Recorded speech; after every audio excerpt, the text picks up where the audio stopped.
आप कल्पना कर सकते हो कि एक महापुरुष जिसको इतना जुल्म सहना पड़ा हो, जिसका बचपन अन्याय, उपेक्षा और उत्पीड़न से बीता हो, जिसने अपनी मां को अपमानित होते देखा हो, मुझे बताइए ऐसे व्यक्ति को मौका मिल जाए तो हिसाब चुकता करेगा कि नहीं करेगा?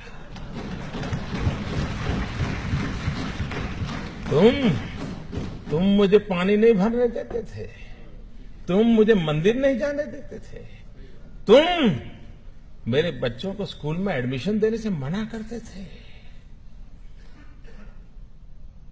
मनुष्य का जो लेवल है ना, वहां ये बहुत स्वाभाविक है, लेकिन जो मानव से कुछ ऊपर है वो बाबा साहब आंबेडकर थे कि जब उनके हाथ में कलम थी, कोई भी निर्णय करने की ताकत थी, लेकिन आप पूरा संविधान देख लीजिए, पूरी संविधान सभा की डिबेट देख लीजिए, बाबा साहब आंबेडकर की बातों में, वाणी में, शब्द में कहीं कटुता नजर नहीं आती है, कहीं बदले का भाव नजर नहीं आता है। उनका भाव यही रहा।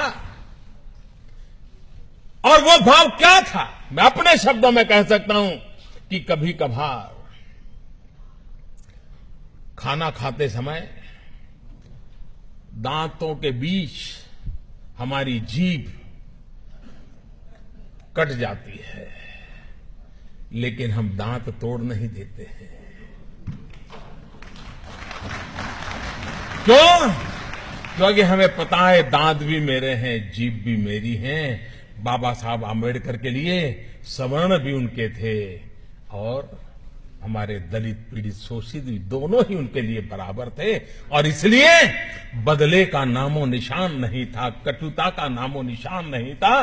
बदले के भाव को जन्म न देने का और समाज को साफ लेके चलने की प्रेरणा देने वाला प्रयास बाबा साहब आंबेडकर की हर बात में झलकता है। और ये देश 125 करोड़ का देश बाबा साहब आंबेडकर का हमेशा हमेशा ऋणी रहेगा, जिसने देश की एकता के लिए अपने जुल्मों को दबा दिया, गाड़ दिया, भविष्य भारत का देखा और बदले की भावना के बिना समाज को एक करने की दिशा में प्रयास किया।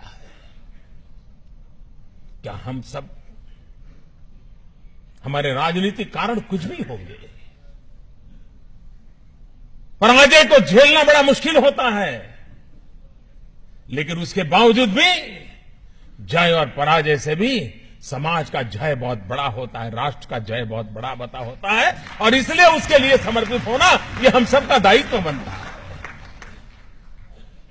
इस दायित्व को लेकर के बाबा साहब आंबेडकर ने जो उत्तम भूमिका निभाई है, राजनीतिक कारणों से इस महापुरुष के योगदान को अगर सही रूप में उनके जीवन काल से लेकर के अब तक अगर हमने प्रस्तुत किया होता तो आज भी समाज में कहीं तनाव नजर आता है, कभी कभी टकराव नजर आता है, कभी कभी खरोच हो जाती है।